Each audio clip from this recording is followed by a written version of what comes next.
అందరం కలిసి కీర్తన గ్రంథము 31వ అధ్యాయము 4వ చరణాన్ని ఒకసారి మనం చదువుకున్నట్లయితే, చదువుతారు ఎవరన్నా? కీర్తన గ్రంథము 31వ అధ్యాయము 4వ చరణము.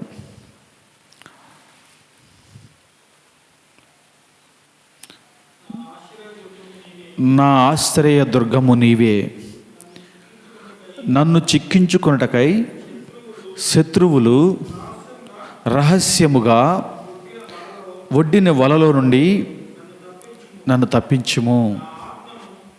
చాలు, ఈ కొద్ది మాటలు మనం పరిశుద్ధాత్మ దేవుడు మనతో మాట్లాడలాగున చిన్న ప్రార్థన చేద్దాం. మహాపరిశుద్ధుడు తండ్రి, మహోన్నతుడా, సర్వశక్తి కలిగిన దేవానికి స్తోత్రాలు.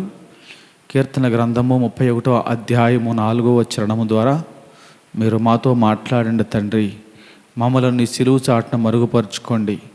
నీ కృపను, నీ కనికరమును, నీ దయను, నీ జ్ఞానమును మాకు అనుగ్రహించి మీరు మాతో మాట్లాడతారని మా ప్రభువును ప్రియరక్షకుడైన యేసయ్య నామములో ఈ ప్రార్థన సమర్పించి వేడుకొనుచున్నాం పరమ తండ్రి. Amen, amen.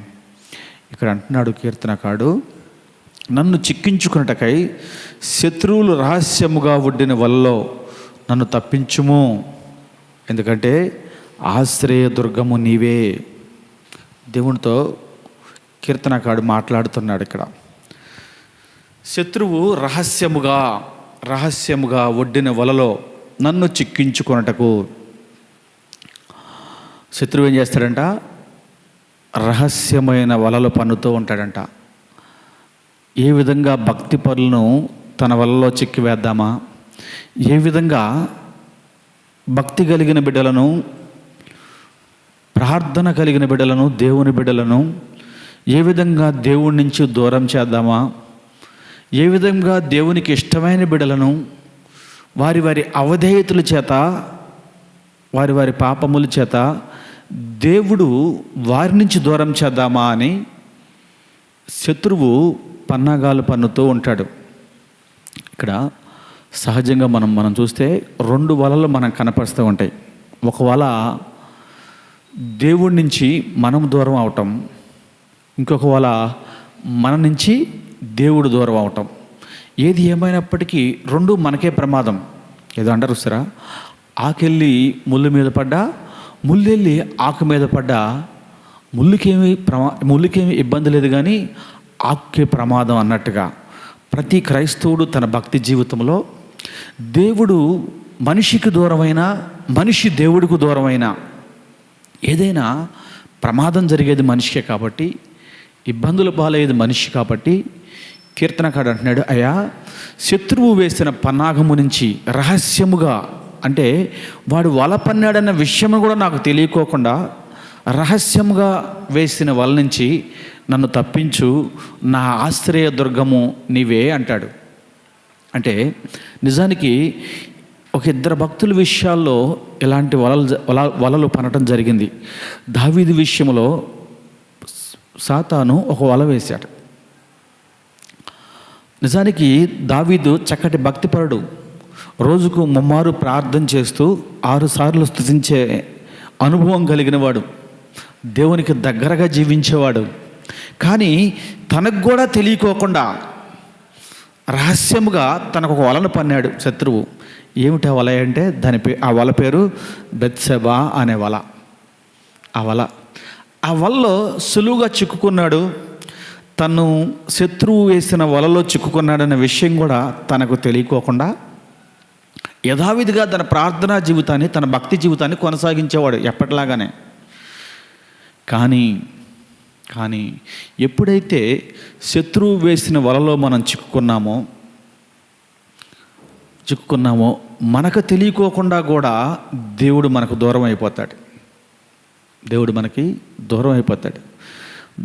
మనకు దేవుడు దూరం అయినప్పుడు మనం ఎంత ప్రార్థించినా, ఎంత వేడుకున్నా, ఎంత ప్రాధేయపడ్డా, ఎంత కన్నీరు కార్చినా దేవుడు మనకు దూరం అయ్యాడు అనే విషయాన్ని మనం గ్రహించుకోకుండా, మళ్ళీ మన జీవితం యూటర్న్ చేయకోకుండా, పశ్చాత్తాపడకోకుండా, మనం ఏ వల్లో చిక్కుకున్నామో గ్రహింపు లేకుండా, స్పృహ లేకుండా మన యథావిధిలో, మన దైనందిన జీవితాల్లో రోజూ జరిగే ప్రార్థనే కదా, రోజూ చేసే ఉపవాసమే కదా అన్నట్లుగా మనం ముందు కొనసాగితే ఆ ప్రార్థనకు జవాబులు రాదు. ఈ పన్నాగం మనిషి నుంచి దేవుడిని దూరపరిచే వల. ఇంకొక వల ఉంది. ఇంకొక వల ఏంటంటే, మనిషి యథార్థతను బట్టి, మనిషి నీతిని బట్టి, మనిషి జీవించే పరిశుద్ధాత్మను బట్టి, పరిశుద్ధతను బట్టి దేవుడు మనుషులను విడిచిపెట్టడం. దేవుడు విడిచిపెట్టడం. దేవుడు మనుషులను అంటిపెట్టుకునే ఉంటాడు. తను కలిగి ఉన్న పరిశుద్ధతను బట్టి దేవుడు తన కుటుంబాల్లో, సంఘాల్లో దేవుడు వారితో పాటు సహవాసంగా ఉంటూ ఉంటాడు. అలాంటి వారిని కూడా సాతాను అనేవాడు వలలో వేస్తూ ఉంటాడు. ఏమిటా వలంటే, నిజానికి యోబు గారు కూడా నీతిమంతుడు, యథార్థవంతుడు, పరిశుద్ధంగా జీవించేవాడు. అతనికి అర్థమైపోయింది సాతానికి ఎట్టి పరిస్థితుల్లో దేవుణ్ణి ఇతని నుంచి దూరపరచడం మన వల్ల కాదు అని అర్థమైపోయింది. దావీదునంటే పాపం అనే వల ఎరవేసి దేవుణ్ణి దూరం చేశాడు దావీదుకి. కానీ ఇక్కడ అలాంటి సందర్భాలు లేవు. ఎట్టి పరిస్థితుల్లో దేవుడు ఇలాంటి వ్యక్తికి దూరం కాడు అనే విషయం తనకు అలవాటైపోయి ఇతన్ని దేవుడి నుంచి దూరం చేయాలి, అదొక వల. దేవుడి నుంచి మనుషులను దూరం చేసే అదొక వల. ఆ వల పన్నాడు. ఏమిటంటే ఆ వల, ఆస్తి అంతా పోయింది, పని వాళ్ళంతా చనిపోయారు, బిడ్డలు చనిపోయారు, ఆరోగ్యం క్షీణించిపోయింది. అయినా తన యథార్థతను విడిచిపెట్టల యోబు. అంత మాత్రమే వదిలిపెట్టలేదు యోబుని. ఏదో ఒక రకంగా దేవుణ్ణి దూషించితే దేవుణ్ణి దూషించాలి అనే వల పని కూర్చున్నాడు వాడు సాతాను. ఆఖరికి చివరికి తన భార్యను పంపించాడు. ఎందుకయ్యా ఈ జీవితం నీకు? ఎందుకు ఈ జీవితం? ఒక్కసారి దేవుణ్ణి దూషించి యథార్థత అని చావకపోతే, ఒక్కసారి దేవుణ్ణి దూషించి నువ్వు చావచ్చు కదా, మరణం అవ్వచ్చు కదా అని సొంత భార్య కష్టాల్లో, శ్రమల్లో, బాధల్లో, సంతోషాల్లో, ఆనందాల్లో పాలు పంచుకున్న భార్య వచ్చి తనను ఈ మాట అనేసరికి నిజంగా అప్పుడు ఒక్క మాట అంటాడు యోబు. అంటే మనం సంతోషం మాత్రమే దేవుని దగ్గర నుంచి పొందుకోవాలా? దుఃఖం దేవుడి నుంచి పొందుకోకూడదా? శ్రమలు దేవుని దగ్గర నుంచి మనం పొందుకోకూడదా అని ఒక్క మాట చెప్పేప్పటికీ సాతానికి అర్థమైపోయిందండి. ఇక లాభం లేదు, ఇక లాభం లేదు, ఇక వాడికి తావులేదు. ఎప్పుడైతే మనం గుర్తుపెట్టుకోండి, మన విశ్వాసంలో ఎప్పుడైతే మనం బలంగా ఉంటామో, శ్రమలైనా, కష్టాలైనా, బాధలైనా మనం ఎట్టి పరిస్థితుల్లో స్పృహను కలిగి, నిజంగా మనకు శ్రమలు పడుతున్నామంటే ఇది సాతానుగాడు వేసే వల. ఈ వలలో మనం చిక్కుకోకుండా ఎంత వీలైతే అంత దేవునికి దగ్గరగా జీవిస్తే ఈ వల పాతాళంలోనికి తొక్కబడుతుంది. ఆ ఒక్క మాటతోనే సాతాను పాతాళానికి తొక్కబడింది. ఇంకెన్నటెన్నటికీ శోధనలు యోబు జీవితాల్లో అతను పొందుకున్న దానికి రెండంతల ఆశీర్వాదాలు పొందుకున్నాడు యోబు జీవితంలో. అందుకే నేనేమంటానంటే, మన కుటుంబాల్లో మనం ప్రతిరోజు చెక్ చేసుకోవాల్సింది, నిజానికి భార్యాభర్తల మధ్య అసమాధానం నడుస్తుందా? అసమాధానం ఏలుబాటు చేస్తుందా? అంటే ఏ వ్యక్తిని సాతాను వాడుకుంటున్నాడో వాళ్ళిద్దరి మధ్య అసమాధానం ఉంటే వాడు వేసిన వల సులువైపోద్ది. వాడు వేసిన వలలో వాడికి చిక్కులు పెట్టడానికి వాడికి సులువైపోద్ది. దేవునికి దూరం చేయడానికో, లేక మనల్ని దేవుని దూరం చేయడానికో, లేక దేవుణ్ణి మన నుంచి దూరం చేయడానికో వాడికి సులువైపోద్ది. వాడి పన్నాగమే అది. ఎక్కడ అసమాధానం ఉంటుందో అక్కడ దేవుని ఆత్మ ఉండదు. ఎక్కడ సమాధానం ఉంటుందో అక్కడ దేవుని ఆత్మ సంచరిస్తూ ఉంటుంది. ఎక్కడ దేవుని ఆత్మ సంచరిస్తూ ఉంటుందో అక్కడ సంతోషంతో ఆ కుటుంబం ఉంటుంది. ఎక్కడ కుటుంబం సంతోషంతో ఉంటుందో అక్కడ సమృద్ధి ఉంటుంది. కాబట్టి మనం వెతకాల్సింది మొట్టమొదటిగా సమాధానమును వెతకాలి. నిజానికి భార్య కూడా అర్థం చేసుకోవాలా. భార్య కూడా అర్థం చేసుకోవాలా. ఇన్ని సంవత్సరాలు కాపురం చేసి, ఇన్ని సంవత్సరాల సుఖాల్లో కష్టాల్లో ఉండి భార్య కూడా యోబుని అర్థం చేసుకోవాలా. దూషించింది, ఎందుకయ్యా ఈ బ్రతకడం కన్నా చావటం మెదురు, ఇంకా యథార్థత అంటావు ఎందుకు? నీ దేవుని దూషించి చావరాదా? ఎందుకంటే సాతానుగాడు ఎంతలా మనిషిని ప్రేరేపిస్తాడంటే మనల్ని అణగత్రొక్కటానికి, మనల్ని కించపరచడానికి, మనలో ఉన్న అసహనాన్ని పోగొట్టడానికి, మనల్ని దేవుడి నుంచి దూరం చేయడానికి మన చుట్టూ ఉన్న ప్రజలే మనని రెచ్చగొడుతూ ఉంటారు. కానీ మనం స్పృహ కలిగిన మనం దేవుని సన్నిధిలో కొనసాగుతున్న మనం చేయవలసింది ఏంటంటే ఇది సాతాను వేసే పన్నాగం వల అని గ్రహించాలి.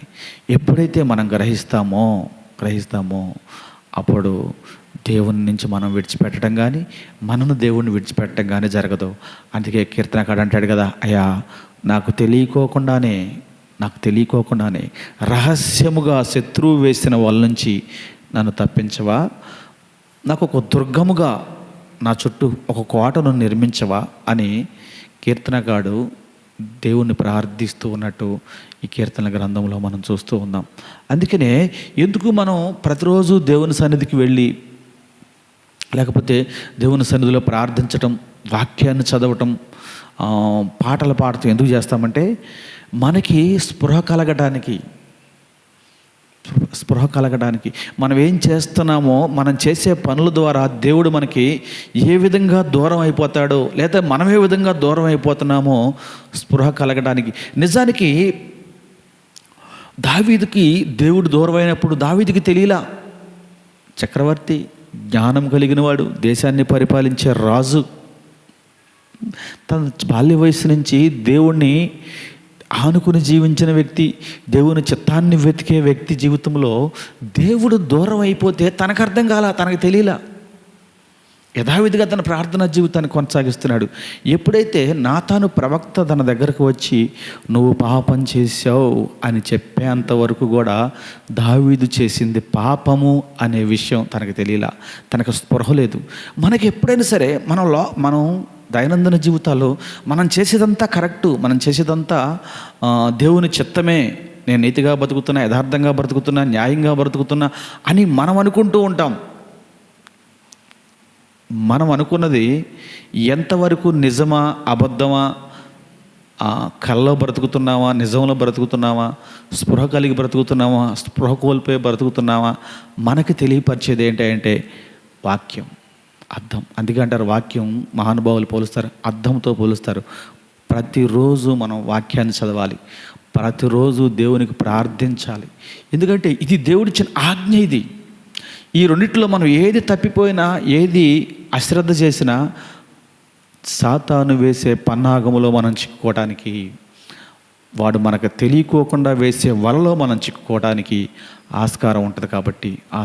కాబట్టి ప్రతిరోజు మన భక్తి జీవితాన్ని, మన ప్రార్థనా జీవితాన్ని ప్రతిరోజు మనం కొనసాగిస్తూ ఆ బైబిల్ని, ఒక పరిశుద్ధ గ్రంథాన్ని మనం చదువుతూ ఉంటే మనం ఎక్కడ తప్పిపోతున్నామో, ఎక్కడ పడిపోతున్నామో, దేవుడు మనకు దూరం అవుతున్నాడా లేక మనం దేవునికి దూరం అవుతున్నామా, ఈ రెండు విషయాలు గమనిస్తే చాలు. ప్రతి క్రైస్తవుడు తన క్రైస్తవ జీవితంలో ఈ రెండు గ్రహింపు లేకపోతే కష్టాల బారిన పడవచ్చు, శ్రమల బారిన పడవచ్చు, ఇబ్బందులు పడవచ్చు. ఎందుకంటే దేవుడు లేని జీవితాలు మనం పరిశుద్ధ గ్రంథాల్లో మనం చూస్తాం.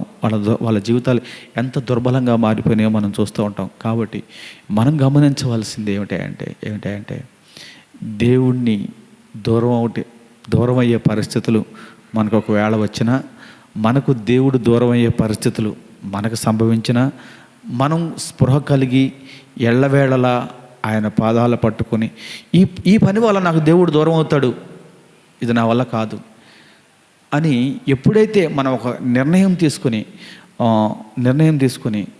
దేవుని సన్నిధిలో మనం కొనసాగుతామో, మన ప్రార్థనా జీవితాన్ని మనం కొనసాగుతామో, ఎన్ని సమస్యలు వచ్చినా దేవుడు వాటి నుంచి మన ముందుకు తప్పించడానికి, వాటిలో విజయాలు మనకు అనుగ్రహించడానికి మన దేవుడు సర్వశక్తి కలిగిన దేవుడు. అట్టి దేవుడిని కలిగి ఉన్న మనమందరం కూడా మోకరించి ప్రార్థన చేసుకుందాం. హల్లెలూయా, హల్లెలూయా. కొద్ది నిమిషములు హల్లెలూయా. మహాపరిశుద్ధుడు తండ్రి, మహోన్నతుడు దేవా, సర్వశక్తి కలిగిన తండ్రి, నీకు వందనాలు స్తోత్రాలు చెల్లిస్తున్నాం. దయగలిగిన కృప కలిగిన మహోన్నతమైన జీవం కలిగిన నామానికి లెక్కలేని కోట్లాది స్తుతులు స్తోత్రాలు చెల్లిస్తున్నాం నాయన. అల్పులము, దీనులము, బలహీనమైన మమ్మల్ని ఎన్నుకుని ఏర్పాటు చేసుకున్న దేవుడు నీవు తప్ప మాకు వేరెవ్వరూ లేరు గనక మీరు మాకు సహాయం దయచేయండి నాయన. లోకంలో జీవిస్తున్నాం తండ్రి ప్రభువా. అయా, లోకంలో ఉన్న ఏ పరిస్థితులు మా భక్తి జీవితాన్ని శాసించుకోకుండా, లోకంలో ఉన్న ఎలాంటి పరిస్థితులు అయా మా భక్తి జీవితానికి తండ్రి ప్రభువా పక్కదారి పట్టించుకోకుండా మీరు మాకు సహాయం దయచేయండి తండ్రి. నీకు స్తోత్రాలు అయా. మా కుటుంబాలకి, మా సంఘాలకి అయా మీరు ఒక కోటను నిర్మించండి నాయన. ఎట్టి పరిస్థితుల్లోనూ దుష్టుడు వేసే పన్నాగంలో మేము చిక్కబడుకోకుండా, రహస్యంగా వేసే వాళ్ళలో మేము చిక్కబడకుండా మీరే మాకు సహాయం దయచేసి తండ్రి ప్రభువా మా సమస్త ప్రవర్తన యందు తండ్రి ప్రభువా నీతి కలిగి జీవించడానికి, యథార్థంగా బ్రతకడానికి, పరిశుద్ధంగా తండ్రి ప్రభువా నీ యందు విశ్వాసం కలిగి నీ సన్నిధిలో కొనసాగటానికి కృపను మాకు అనుగ్రహించి నీ నామాన్ని మాత్రం మహిమపరచుకోమని యేసయ్య నామములో ప్రార్థన సమర్పించి వేడుకొనుచున్నాం పరమ తండ్రి. ఆమేన్, ఆమేన్.